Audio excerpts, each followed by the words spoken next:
Jadilah kita orang yang paling tahu bahwa diri kita sesungguhnya tidak tahu apa-apa. Ya. Kita kalau sudah mengeras, sudah kepenuhan, susah semuanya jadi. Hidup adalah proses. Dan proses adalah perubahan. Perubahan itulah yang menandakan kita hidup.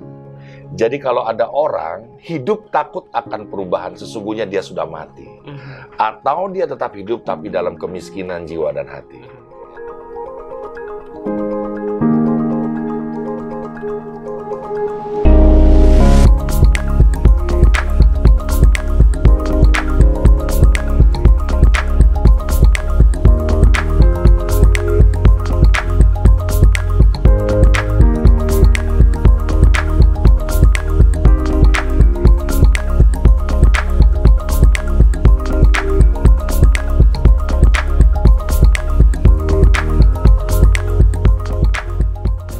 Assalamualaikum warahmatullahi wabarakatuh.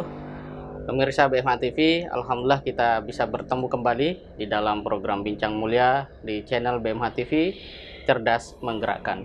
Dan alhamdulillah pada kesempatan ini satu kesyukuran bagi kita semua, kita dapat hadir silaturahim ke tempat public figure, yaitu Dik Doang, tepatnya di rumah gua yang inspiratif.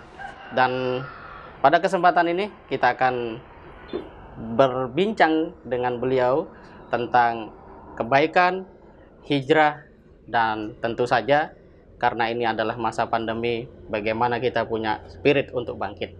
Langsung saja kita sapa Bang Dik Doang. Assalamualaikum Bang. Waalaikumsalam warahmatullahi wabarakatuh. Sehat selalu. Alhamdulillah wa syukurillah Allah. Alhamdulillah. Bagaimana supaya kita punya semangat untuk terus optimis ngelihat ke depan? Seimbang. Balance. Siapa yang hidup seimbang itu akan melahirkan leluasa dalam bergerak. Dan leluasa dalam bergerak itu akan melahirkan manusia-manusia yang penuh dengan kewajaran. Tidak berlebihan, tidak juga kekurangan. Karena konsep Islam itu ya adlu. Adil, seimbang. Hablum minallah, hablum minanas. Asyhadu an la ilaha illallah, asyhadu anna Muhammadan Rasulullah. Subhanallah. Tapi dalam konteks peradaban modern, ini saya lihat ada juga kartun riwayat peradaban, menarik ini ya. Banyak orang sering tidak bahagia sehingga sulit bersyukur, berarti dia tidak seimbang. Apa kira-kira yang menjadikan orang kehilangan keseimbangan? Tertipu. Karena boleh jadi bahagia itu sebuah kata yang tercipta, yang diciptakan oleh yang maha memberikan kebahagiaan itu sendiri. Jadi orang mengejar hidup bahagia, tapi lupa kepada sumber yang memberikan kebahagiaan. Bahagia itu apa? Sederhana kan? Apa yang kamu miliki, kamu bisa nikmati. Ya. Apa yang kamu pegang dalam genggaman atau masih yang lepas dari pangkuan kita, kita harus syukuri. Jadi dengan begitu rasanya hidup menjadi enteng. Masya Allah ya. Jadi untuk bisa seimbang harus kembali kepada pemberi kebahagiaan itu.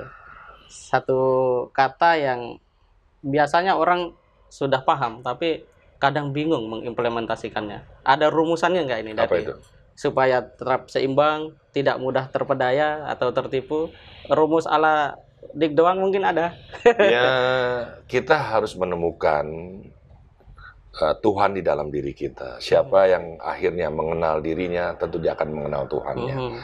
Ada guru di dalam hati kita namanya Al-Alim yang maha berpengetahuan. Boleh kamu belajar pada setiap guru-guru yang ada di atas muka bumi ini, tapi jangan abaikan ada guru yang menyelinap di kolbu kita itu. Nah, itulah sumber dari segala sumbernya. Gitu. Jadi cari Tuhan di dalam dirimu, jangan cari keluar nanti kesasar gitu. Masya Allah. Tapi kita belajar pada siapapun, termasuk ilmu yang ada di YouTube. Ya, tapi di YouTube itu hanyalah ilmu. Guru ya kamu carilah sendiri. Ini guru saya yang hadir. Masya Allah. Masya Allah, luar biasa Bang Dik Doang. Saya melihat dan mengamati bahwa kemudian jiwa manusia gampang berubah, bahkan oleh mungkin ucapan orang, ucapan teman. Dan boleh jadi karena tadi tidak mengenal Tuhannya. Mungkin bisa sharing ini abang kita Dik Doang perihal bagaimana kita teguh, yakin akan janji-janji Tuhan. Karena kalau baca Quran kan kita ketemu dua itu, janji, ancaman gitu. Tapi kan kalau janji Tuhan biasanya kita sholat hari ini tidak kemudian dapat kebahagiaan hari ini dalam pengertian yang diinginkan oleh manusia. Yes. Nah, kira-kira bagaimana ini kita memahaminya? Ya, kita harus tahu bahwa kita ini harus mencari jati diri kita. Jati itu kan nama pohon. Betul. Kenapa Jepang terkenal dengan sakura, kita dikenal dengan pohon jati? Ya. Sementara di negara-negara lain juga ada pohon-pohon yang mewakili ya, kearifan lokal. Pohon jati itu di masa sulit, dia tetap bertahan. Musim kemarau berkepanjangan, dia bertahan. Bahkan dia menjatuhkan daun-daunnya, rontok agar batang pohon ini seutuhnya tetap hidup. Tapi keistimewaannya ketika dibelah, itu pohon jati, semua muatan kepedihan dan kebahagiaannya itu tercatat dalam teksturnya. Jadi teman-teman, kepedihan, penderitaan, dan kebahagiaan sekalipun, bagi para kekasih-kekasih Allah itu sama saja. Karena yang dilihatnya adalah Allah. Penderitaan itu adalah singgasananya Allah bertahta di situ. Siapa yang mau menikahi penderitaan itu dengan benih ikhlas, maka yang terlahir adalah kebahagiaan. Sayangnya, penderitaan itu identik dengan kebodohan dan kemiskinan sekaligus kehinaan. Jadi orang tidak ada yang mau hidupnya menderita. Padahal seluruh nabi itu hidupnya menderita. Tapi kata siapa dia menderita? Kau saja melihatnya menderita, dia bahagia. 40 hari dibakar Nabi Ibrahim, tidak hangus. Ya, Nabi Yunus dalam ikan paus. Ya, juga tidak tertelan musnah, ya. Termasuk juga Nabi Nuh, ya, dan nabi-nabi yang lain, termasuk Nabi Musa tidak ditenggelamkan di lautan. Jadi sekali lagi, kapankah seorang hamba merayakan hari raya di hadapan Tuhannya sebagai penciptanya? Kapan? Saat penderitaan itu datang kepadamu. Itulah hari rayanya para hamba. Masya Allah. Ya, jadi kamu sering menyebut nama dia, kamu sering berzikir, bersolawat, itu namanya hari raya. Bukankah kalau hari raya, sebelum hari raya udah Allahu Akbar, Allahu Akbar, Allahu Akbar. Jadi jangan takut dengan penderitaan. Jangan lari dari kenyataan. Siap. Jadi cara itu adalah satu langkah tepat untuk menjadikan kita tidak mudah tertipu tadi. Tetap dalam keseimbangan. Subhanallah. Ini satu hal yang sangat menarik. Walaupun tentu ini penting didukung oleh berbagai macam pengetahuan agar kita bisa meresapinya dengan lebih baik lagi. Kita akan pindah ke sisi hablum minanas ini, Bang.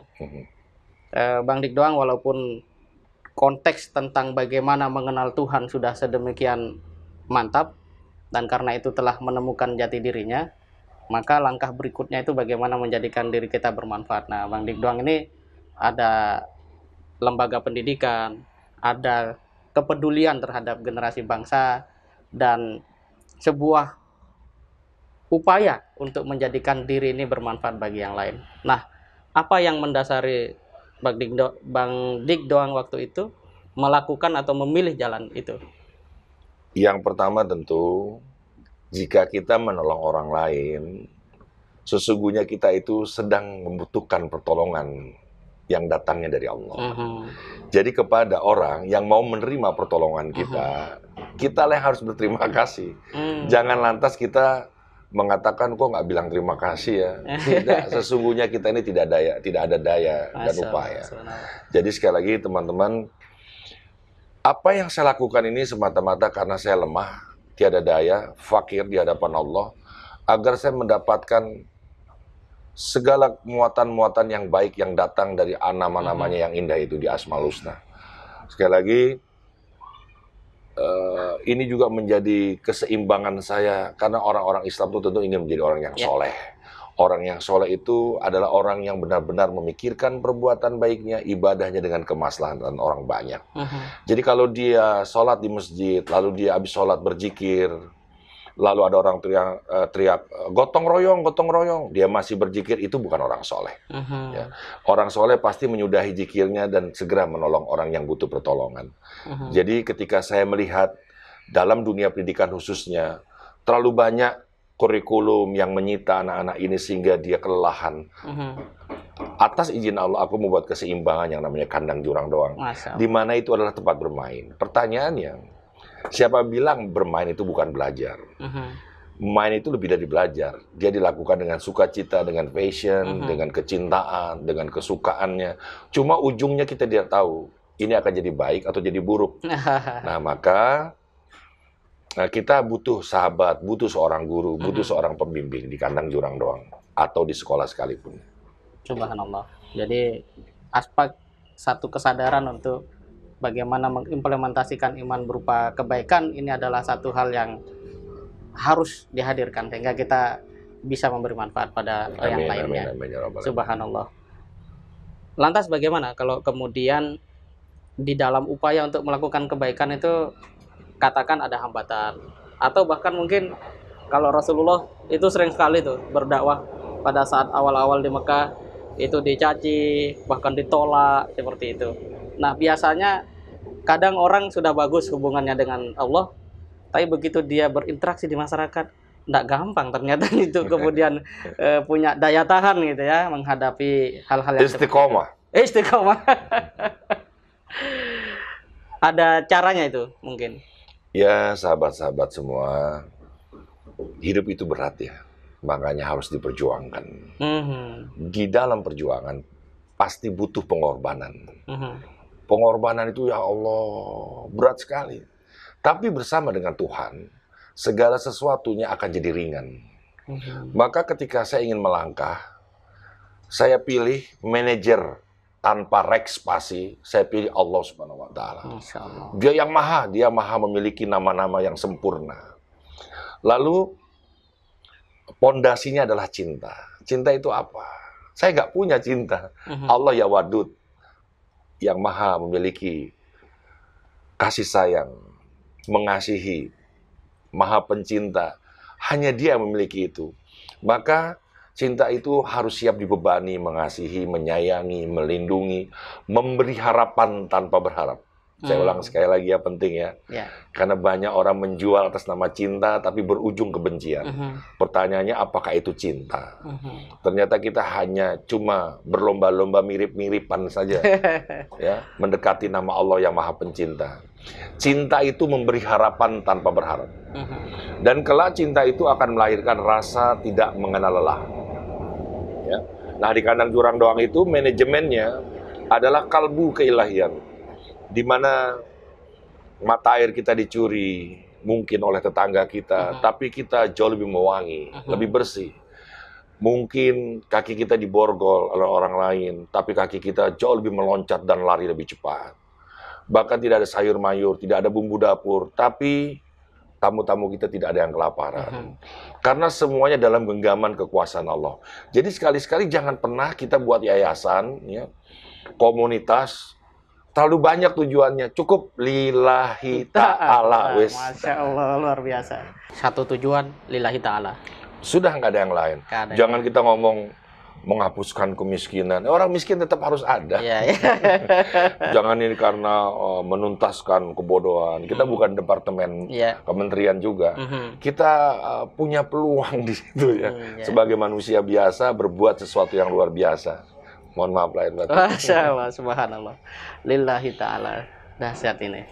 Tapi ngomong-ngomong bagaimana itu bisa menjadi satu kesadaran seorang dik doang sehingga lillahi ta'ala.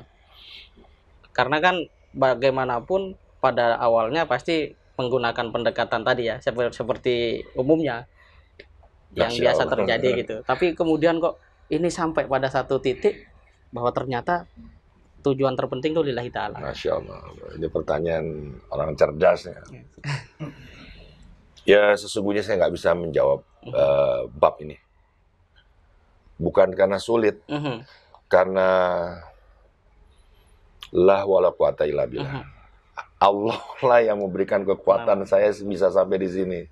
Jangan dipikir dik doang bikin kandang jurang doang itu karena dik doang, salah. Jangan dipikir orang bisa sholat selalu ke masjid itu karena langkah dia yang hebat, bukan. Ya. Ya, aku terima kasih kepada Allah Subhanahu wa Ta'ala, kepada nabiku, kepada orang-orang yang selalu memberikan kepercayaan. Sesungguhnya dik doang itu nol, kosong gitu. Nah, gimana caranya kan persoalannya biar kita terpilih kan, gitu ya, kali ya. Jadilah kita kanvas kosong. Jadilah kita orang yang paling tahu bahwa diri kita sesungguhnya tidak tahu apa-apa. Ya. Kita kalau sudah mengeras, sudah kepenuhan, susah semuanya jadi. Iya, betul. Jadi saya nulis di tembok saya dan dibaca oleh banyak orang, hidup adalah proses. Dan proses adalah perubahan. Perubahan itulah yang menandakan kita hidup. Jadi kalau ada orang hidup takut akan perubahan, sesungguhnya dia sudah mati. Atau dia tetap hidup tapi dalam kemiskinan jiwa dan hati. Ya. Jadi mari kita berubah. Masya Allah. Berubah mendekat kepada yang maha tidak berubah. Iya, yang maha menetapkan. Maha menetapkan. Subhanallah. Jadi kita menemukan satu rumusan bahwa lillahi ta'ala ini ternyata memang harus menjadi satu goal kita dalam hidup, dan tinggal nanti caranya masing-masing gitu ya. Iya. Sesuai dengan apa yang menjadi Ihdinas Shiratal Mustaqim. Itu kan jalan besar yang dibuat oleh Yang Maha Besar, di mana setiap hamba masuk ke jalan itu akan diberikan formulanya masing-masing, dengan caranya masing-masing. Jangan mengecilkan arti syirat itu. Ya, kalau 1.000.000 atau 2.000.000 sehari mobil lewat di jalan tol, saling bergantian. Ini bisa 4 juta, 7 juta, jalan bersama-sama kiri dan kanan. Masuk. Cuma persoalannya, jalan sebesar itu ketika kita masuki, itu bisa jadi mengecil. Seperti rambut dibelah 7. Itu tergantung amalan kita. Di mana masing-masing jalan yang panjang itu 2 kali bumi. Ya, kalau Anda nggak percaya, mati aja dulu lah. Nah, 2 kali bumi, terus di setiap pos-posnya selalu ditanya, sholatnya gimana. Di pos berikutnya ditanya, sholat lagi. Pos berikutnya lagi ditanya lagi, sholatnya lagi. Jadi kita nggak kelar-kelar nih. Tentang sholat emang bab yang luar biasa. Insya Allah. Jadi ada gerbang-gerbang pemberhentian. Iya. Tapi ada yang terbangnya begitu saja, dengan cepat. 2 kali bumi itu juga perjalanan tubuh. Ada yang dengan kuda pacu, yang kuda terpilih, dia menungganginya ya. Ada juga yang dia jalan kaki, bawahnya neraka. Ini kita bayang-bayangin aja. Ngeri. Ya, neraka. Makanya kalau kita nggak basuh dengan air wudhu, itu panasnya kayak apa kaki kita? Betul. Nah, gitu. Subhanallah. Dan ini maaf Pak Imam, ini kita ilustrasikan biar sederhana. Ya. Mungkin bisa lebih dari itu, Ya, atau betul. tidak seperti itu ya. Iya, siap.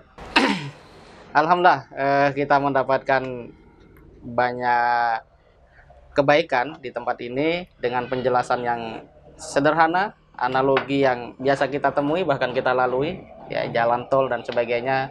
Tapi seperti kita ketahui, kalau kita mau tujuannya kemana, keluar gerbang tol mana, itu ditanya amalannya apa gitu ya. Apakah sudah beres ini amalan-amalannya ini? Menarik. Nah, mungkin kita juga penting untuk menggali inspirasi dari seorang Dik Doang. Bagi seorang Dik Doang, apakah makna hijrah itu dan bagaimana cara kita menjalani hidup dengan spirit hijrah itu? Saya pribadi mengenal kata hijrah itu ketika membaca riwayat hijrahnya Rasul dari Mekah ke Madinah. Ya, itu dulu aja. Ya. Lalu apa yang ditanamkan Rasulullah ketika dia berpijak di Yastrib kala itu ya? Ya, betul. Madinah. Tebarkanlah salam, bukan ucapkanlah salam, tebarkanlah salam. Salam itu kan nama Allah, Rahman, Rahim, Malik, Kudus, Salam. Salam itu apa? Buatlah kesejahteraan, salam sejahtera, ya salam. Ada artinya lain, salam ini luas lah. Jadi dimanapun kita tinggal, di belahan dimanapun, di daerah pelosok dimanapun, buatlah kesejahteraan. Sehingga ketika kita menciptakan kesejahteraan, maka yang tercipta adalah keselamatan. Jadi salam itu bukan artinya selamat. Kalau diartikan selamat berbondong-bondong, orang masuk Islam hanya sekedar mencari keselamatan, tapi tidak membuat kesejahteraan. Nah, itu dulu.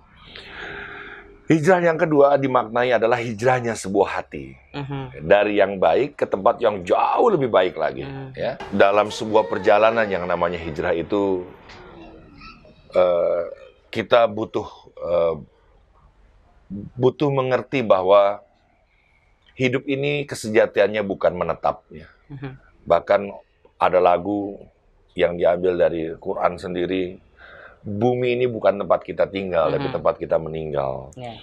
Jadi teman-teman, sudahlah. Kalau Anda sekarang pandemi ini tidak menjadikan pelajaran yang berharga, lalu pelajaran apa lagi? Di saat pandemi ini yang terbaik ikhtiar adalah memperbaiki ibadah kita yang kurang.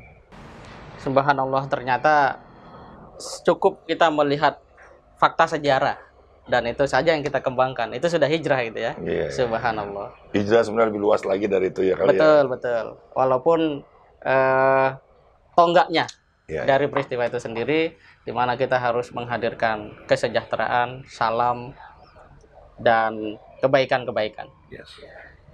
Ini kalau kemudian ada orang, anak muda biasanya, disebutnya biasanya generasi milenial. Ini biasanya ke sejarah, nggak nyampe, nggak senang juga dia gitu kan. Tapi dia ingin itu, merasakan kebahagiaan. Tapi pada saat yang sama, dia nggak ngerti.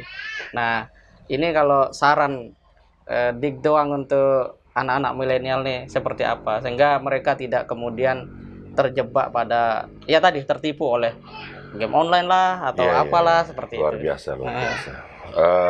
Intinya adalah kita manusia yang diberikan akal dan diberikan juga rasa, diberikan nurani juga naluri gitu. Orang tua dulu bisa mengingat mungkin 50 tahun panjangnya perjalanan ingatan. Mulai ke sini mungkin orang 25 tahun. Itu. Orang-orang kayak kita ya udah 5 tahun udah bagus ya.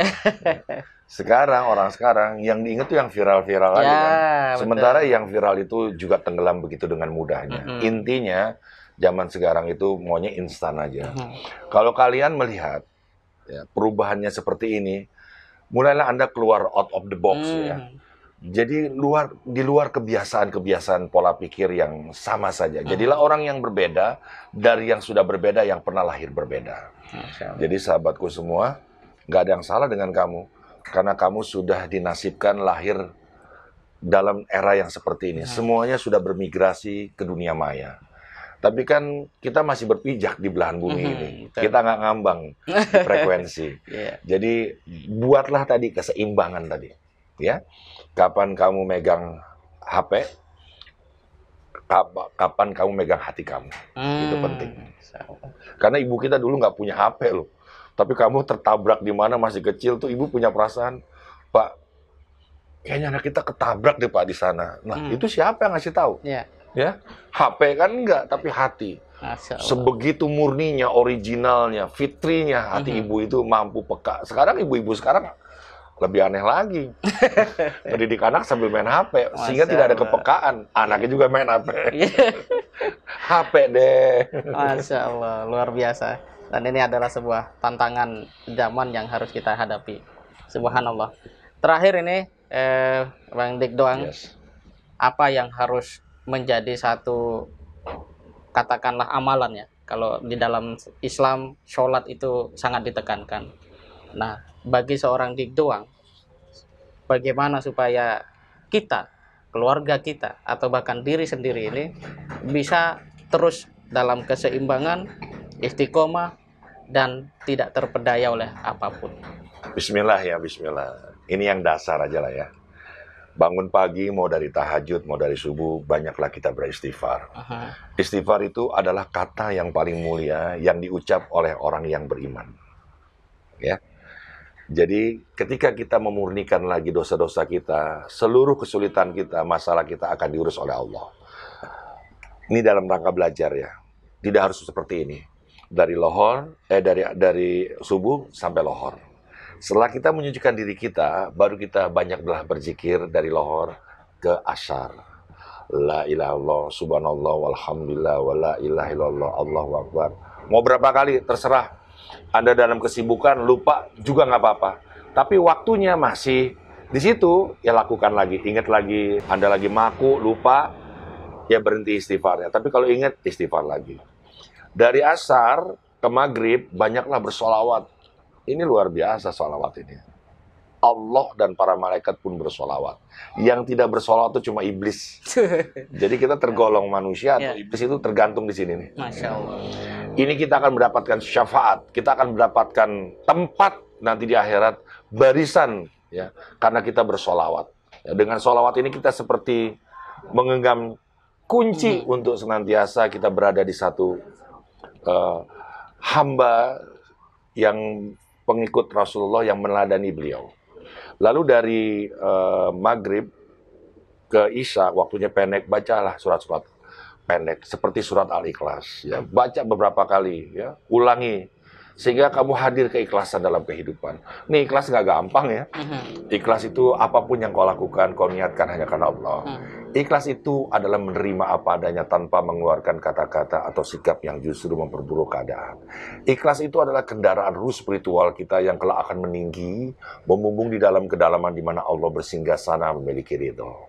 Orang yang berangkat ikhlas akan dijemput oleh ridhonya Allah. Penjemputan ini akan membuka satu pintu gerbang yang namanya keberkahan. Jadi ciri-ciri orang yang ikhlas beribadah itu hidupnya berkah. Ikhlas itu letakkan di depan, bukan di belakang peristiwa. Ikhlas itu buih di lautan yang tidak lagi memerlukan pantai. Orang ini ciri-cirinya tidak lagi senang dipuji. Ikhlas itu seperti surat Al-Ikhlas. Surat Al-Ikhlas tapi tidak ada bacaannya tentang ikhlas. Ikhlas itu banyak sekali pengertiannya. Ya. Dan habis Isya, mau tidur, banyaklah bersyukur. Bersyukur. Ya. Di luar ini kamu boleh kok baca hafal-hafalan, ya, baca surat yang lain. Nggak ada, ini cuma buat belajar aja. Dari situ, dari kelima tadi, 5 waktu itu kita akan ketahuan. Kita kurang istighfar, kurang berzikir, kurang sholawat, kurang ikhlas dalam hidup, atau kurang bersyukur. Kira-kira itu. Dengan begitu, dengan istiqomah seperti itu, kita akan terjaga terus. Antara tubuh jasadnya dengan tubuh ruhnya sinkron. Masya Allah, subhanallah. Jadi itu adalah sebuah metode yang dilakukan oleh Bang Dik Doang dan menemukan satu keseimbangan di dalam. Tapi bukan teori ya. Ya. Ini sudut pandang saya aja. Betul. Artinya di dalam Islam sebuah pengalaman di dalam kebaikan, sesuatu yang juga penting untuk menjadi satu perhatian. Menjadi satu metode awal untuk kemudian kita mencoba, memulai, dan bahkan nanti akan dibimbing oleh Allah langsung. Ya, manajer langsung ya, tanpa spasi. Allah Subhanahu wa Ta'ala. Terima kasih banyak kepada Abang Dik Doang atas jujur ya, saya yang berterima kasih kepada kameramen, kepada audioman, ya, kepada lighting man, kepada kamu sendiri, Mam. Masya Allah, alhamdulillah. Dan untuk seluruh para pemirsa kamu. Masya Allah. Apa tadi programnya? BMH TV. BMH TV. Masya Allah. Baik, pemirsa BMH TV, inilah bincang mulia kita bersama Dik Doang. Kita merasakan ada suatu anasir-anasir kebaikan yang membimbing kita untuk bisa hidup lebih seimbang, tenang, istiqomah, dan tahu tentang jati diri kita. Ini sangat menarik, jati diri.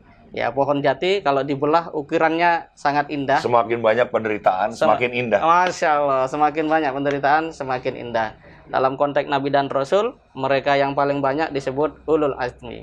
Mungkin itulah yang menjadi sebuah patron kita untuk mengisi kehidupan ini agar kebahagiaan, kesyukuran senantiasa hadir di dalam diri kita. Kita berjumpa lagi pada Bincang Mulia edisi mendatang. Tetap di channel yang cerdas menggerakkan ini dan dukung kami dengan cara like, comment, share, dan subscribe channel yang cerdas menggerakkan ini. Terima kasih. Assalamualaikum warahmatullahi wabarakatuh.